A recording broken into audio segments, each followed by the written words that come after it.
Today's conversation, well, it begins with a really haunting image. Yeah. Aid trucks. They're lined up at a border, just miles from starving families. But they never move. Right. And it's not because the supplies aren't there or, because the will is lacking. No, it's because access is denied. Simply blocked. Exactly. Roads destroyed, checkpoints closed, politics getting in the way. I mean, it's a scene we've seen far too often. Gaza, Sudan, Syria, South Sudan. And it really points to a future where the biggest crisis facing humanitarian efforts isn't about money or even logistics, but it's access itself. And that's really what we're digging into today. This deep dive is an exploration shaped by the writings, the reflections of Ali Al Mokdad. It's us sort of curious voices unpacking these big ideas, pushing and pulling at them, trying to grasp what it actually means when aid is blocked. Yeah, what happens when the walls we build, the political ones, the military ones, the bureaucratic ones, Yeah. what happens when they're stronger than the bridges we're desperately trying to create? That's the core of it. So if we're looking ahead at the future of aid, is this it? Is this the inevitable reality, just endless waiting at checkpoints? Or is it something maybe deeper, a kind of profound test of whether we as humanity can actually cross the barriers that we ourselves put up? That's the dilemma, isn't it? The central dilemma we're diving into right now. It is, and it's a dilemma that's underscored by some increasingly alarming statistics, I have to say. The scale of this access crisis in aid, it's genuinely sobering. How sobering are we talking? Well, look at 2024. We saw the highest number of aid workers killed ever recorded, 383 individuals. 383. And nearly half of those, 181, were in Gaza. Then you had Sudan, tragically accounting for another 60. It's not getting better, is it? What about this year, 2025? No, the numbers aren't slowing down. As of mid-August, so just this year alone, 265 aid workers have already been killed. Already. And on top of that, another 202 have been wounded, kidnapped, detained, or arrested. Wow, so if you do the math, that's all. It's nearly one major incident involving an aid worker every single day. Just let that sink in for a moment. These aren't just numbers on a page, are they? No, absolutely not. They represent real lives, real people, families completely devastated. It's not abstract data at all. So this raises a really important question. Who's behind this? Who are the perpetrators? Well, the data seems pretty clear on this. State actors are the most common perpetrators. They contribute significantly to what's being described as a severe erosion of neutrality in humanitarian work. States. So governments themselves. Yes. I mean, states inherently control borders, infrastructure, the legal frameworks. That gives them unique leverage over aid movement, doesn't it? Right. The ICRC, the Red Cross and Red Crescent, they noted with, real heavy hearts that 18 of their workers alone have died just this year. 18. Just Red Cross and Red Crescent. Which is exactly why you're hearing louder calls for accountability, especially under UN Resolution 2730. That was from 2024. It specifically condemns attacks on humanitarian personnel and facilities. People are demanding action. Urgently. It's incredibly stark, isn't it? It really feels like we're watching aid itself being weaponized. It just isn't just about, accidental casualties caught in the crossfire. It feels like access itself is becoming a tool of war or maybe political leverage. Exactly. Governments, non-state armed groups. Yeah. They're actively using control over aid as a strategic asset right there in the conflict zones. What if access is becoming like the real front line of our shared humanity? That's a powerful way to put it. And if you connect that thought to the bigger picture, you see examples everywhere. Syria, Yemen, the occupied Palestinian territories, even parts of Nigeria, Cameroon, Burkina Faso. All places where aid delivery is incredibly dangerous. It's fraught with challenges. Aid workers are trying to navigate incredibly dangerous environments, facing roadblocks, massive security risks, just deeply unstable conditions. Checkpoints, administrative delays, they're constantly used as leverage by political factions. Leaving people without the basics they need to survive. Exactly. Yeah. Vulnerable populations just cut off from essential support. But, when you hear about these restrictions, governments often give reasons, don't they? They have justifications. It's not always presented as just, outright malice. That's true. So what are some of those arguments for restricting aid? And I wonder, do the sources you looked at suggest these reasons ever, actually work for their stated goals? Or do they just end up making the humanitarian situation even worse? That's a really crucial point if we want a balanced view. Often governments will cite significant security concerns. That's a big one. Security. They argue that restrictions are needed to prevent aid from being diverted to armed groups or, terrorists.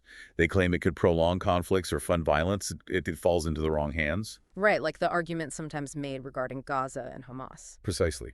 Israel, for instance, has cited the risks of aid reaching Hamas as a reason for its controls, framing it as essential for national defense.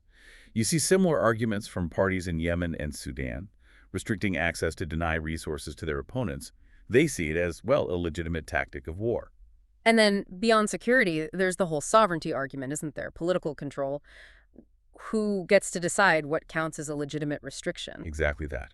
States will assert that restrictions protect their national sovereignty, or they allow them to control the narrative around the crisis, or maybe ensure that any aid coming in aligns with their domestic policies. So controlling the story. And controlling the aid itself. The Syrian government, for example, has famously limited access to opposition-held areas to maintain its authority. They argue it prevents foreign influence, or what they might call politicized aid. And sometimes there are also arguments about preventing aid misuse or corruption, like armed groups potentially taxing convoys or diverting resources. These are all presented as legitimate concerns. But the impact on the ground? The impact on humanitarian access is often just devastating. Okay, so those are the arguments for the restrictions. But what about the other side? What are the criticisms coming from aid agencies, from legal experts? Because surely it can't just be a simple matter of national security overriding everything else. Doesn't international law have something to say about this? Doesn't it say aid must get through? Oh, it's far, far from simple.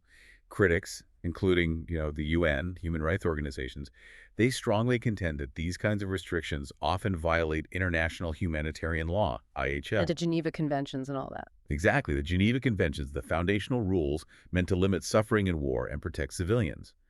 Critics argue these actions can actually amount to collective punishment, or even war crimes, like using starvation as a weapon of war. Starvation as a weapon. Yes. And this approach, well, it risks widespread famine. It severely erodes trust in international norms and in the whole concept of impartial neutral aid. Opponents also argue that prioritizing politics over people's lives just leads to ineffective responses. It ignores clear obligations under international human rights law. And often, these blanket restrictions just worsen the crisis without ever really addressing the root causes they claim to target. It's such a complex web, isn't it, where security arguments just clash head-on with these fundamental humanitarian principles. Absolutely. But it's not just the direct weaponization of aid, is it? The sources also talk about something maybe more insidious, something called bureaucracy as violence. Yeah. Red tape, delays, paperwork. The idea that these can be as deadly as bullets? How does something that sounds so mundane, like a visa delay or a missing permit, actually translate into lives lost on the ground? It's actually remarkable and terrifying how these administrative hurdles, which people often overlook, can sometimes be even more effective barriers than physical ones, like checkpoints. More effective? Well, think about persistent bureaucratic red tape, constant visa delays, governments selectively accepting aid, maybe only from certain countries because of geopolitics. These become major choke points. Imagine a shipment of temperature-sensitive vaccines, right? Held at a border for weeks because some permit is lost or delayed. It spoils, useless. Exactly. Well, or think of a surgical team ready to go, but they're waiting weeks, maybe months for visas while a cholera outbreak is raging. People are dying while they wait. Precisely. It's the deliberate use, or sometimes just negligent use, of administrative power to create a stranglehold. It turns a simple logistical hurdle into, effectively, a death sentence for some. We saw a stark example with the U.S.'s 90-day foreign aid pause back in January 2025. That alone reportedly triggered a full-blown disaster in places like Sudan, just through administrative inaction. And that's all compounded by the physical realities on the ground, right? Conflict, natural disasters. They leave behind this landscape of narrow, damaged roads, maybe overcrowded neighborhoods, informal settlements. And then you layer on top the sheer danger of things like landmines, IEDs, unexploded bombs. These aren't just causing delays. They're actively life-threatening obstacles for aid workers. Indeed they are. Those hazards don't just delay aid efforts. They actively endanger both the aid workers themselves and the communities they're trying desperately to reach. And what's even more disturbing, connected to this, is that worrying trend you mentioned earlier, the criminalization of aid. Right. The idea that delivering life-saving help is somehow treated as a crime. Yeah. That just sounds dystopian. How does that actually happen on the ground? What are the ways saving lives becomes an illegal act? It sounds unbelievable, but it's happening. We've seen cases where humanitarian workers have actually been prosecuted for rescuing refugees at sea. Rescuing people from drowning? Yes, accused of aiding illegal migration, even though their actions were purely about saving lives in immediate danger. And beyond that, organizations themselves are facing increasing political restrictions. Governments might selectively allow aid based purely on geopolitical interests. So they'll only accept help from certain countries or groups they favor. Exactly. Maybe only accepting aid from a few select countries or organizations they deem friendly. Yeah. And that severely limits the global response needed for a major crisis. It's a deliberate narrowing of what we call the humanitarian space. That critical operating environment. Where aid organizations need to be able to work independently, impartially, to reach everyone in need, regardless of politics. Which brings us right back to that other critical theme you mentioned, the erosion of neutrality. Aid workers used to have this kind of protected status, right? But it seems like that's just disappearing. They're increasingly becoming targets themselves. They are. So what does that actually mean for an aid worker on the ground today? If they're carrying, say, a Red Cross flag or wearing a UN vest, is that still a shield, or has it somehow become a target? You've hit on something absolutely vital there. That respect, that neutrality once afforded to aid workers, it's dangerously diminishing.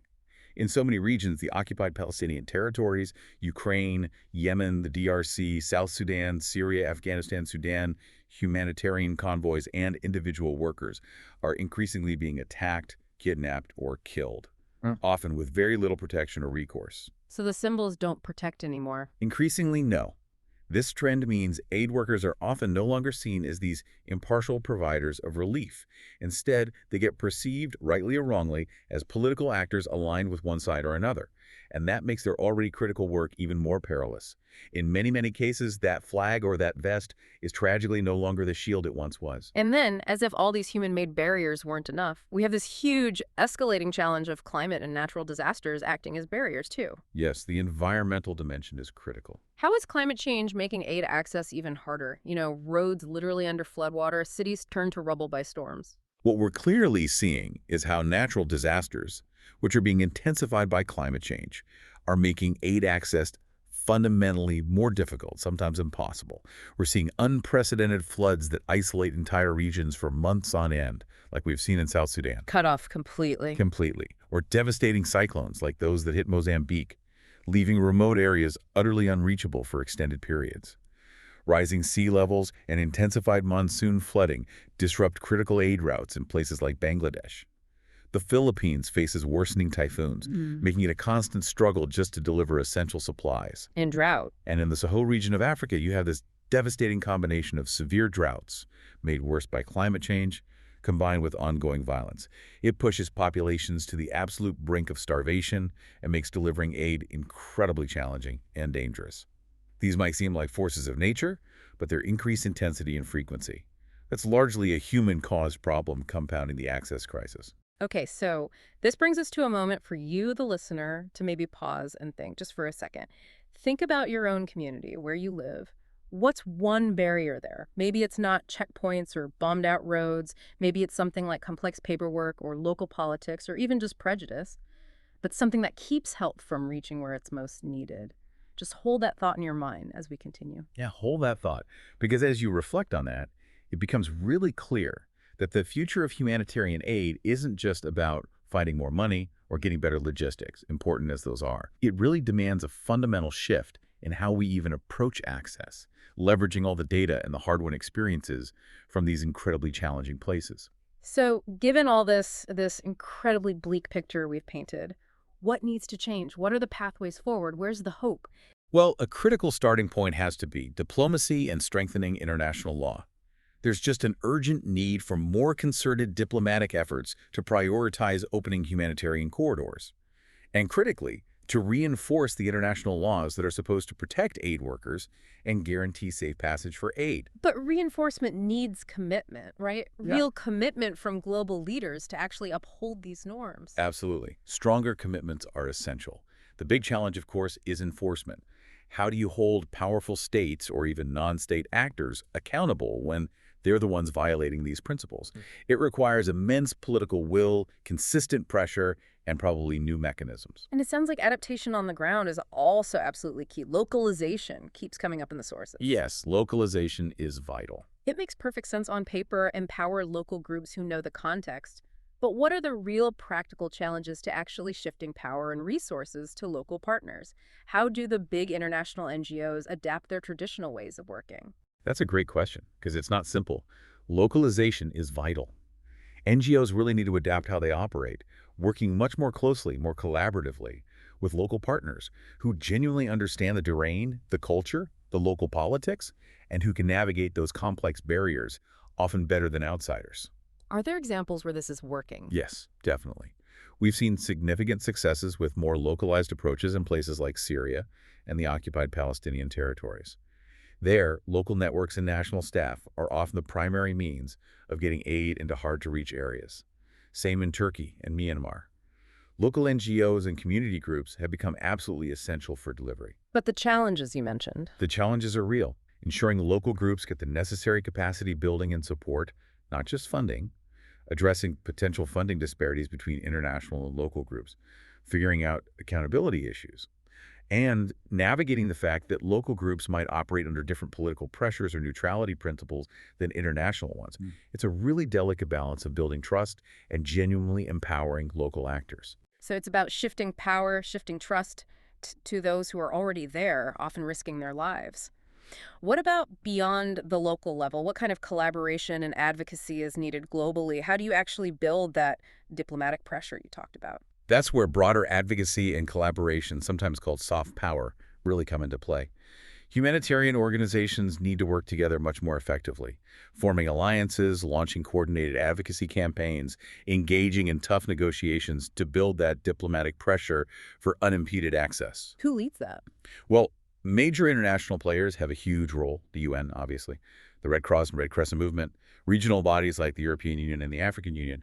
Alongside the major international NGOs, they need to use their collective influence, their evidence, their moral authority to demand better access and hold states and other actors accountable when they deny aid. Have we seen that work? Yes, there have been successes. We've seen examples where international coalitions have successfully negotiated access routes in places like South Sudan, Iraq, Nigeria. Often it involves complex negotiations with both governments and non-state armed groups. This soft power approach relies on consistent, undeniable evidence and persistent moral persuasion. And this might also involve actually reshaping policies, using diplomatic tools in maybe new or different ways. You mentioned sanctions relief. Precisely. Policy reshaping is another key avenue. Using diplomatic tools like offering targeted sanctions relief, specifically in exchange for guaranteed aid access, could be one way. Another vital strategy is negotiating humanitarian ceasefires in active conflict zones. Temporary pauses in fighting. Exactly. Offering temporary but absolutely crucial windows for aid delivery. We've seen examples where coordinated advocacy led to improved, albeit often temporary, access in places like Ethiopia, Afghanistan, the Central African Republic. But these are fragile. Immensely fragile. These agreements often depend on the shifting whims of warring parties. But they demonstrate that windows can be opened, however small. The future of humanitarian response, I think, will truly rely on this kind of persistent diplomacy, strategic use of soft power, and crucially, collective action to try and overcome these increasingly complex access barriers, whether they're posed by conflict or by climate change. When you strip it all back, though, this access crisis, it's really a crisis of humanity, isn't it? The people trapped in these unreachable regions, they're not just statistics we read about or images we see on the news. No, they're families. They're families waiting for help that might just never come. You think about Syrian families stuck on the border, the Rohingya in Myanmar, displaced Palestinians, isolated communities in South Sudan, the millions displaced inside Sudan right now, those facing starvation in Ethiopia's Tigray region. For all of them, the difference between life and death is often just a few miles. Just a few miles. And that's the unbearable truth, isn't it? Those few miles are blocked. Blocked by conflict, blocked by bureaucracy, sometimes just blocked by sheer indifference. The future of humanitarianism, it depends not just on what we can offer, but on how far we can actually go to deliver it. If we fail to seriously address this growing access crisis, right, well, we risk leaving millions completely beyond the reach of help. So if the future of aid really is an access crisis, then the question seems simple, but it feels terrifying. Will we find the courage to break down the walls, or will we just keep watching those trucks line up at the border and never move?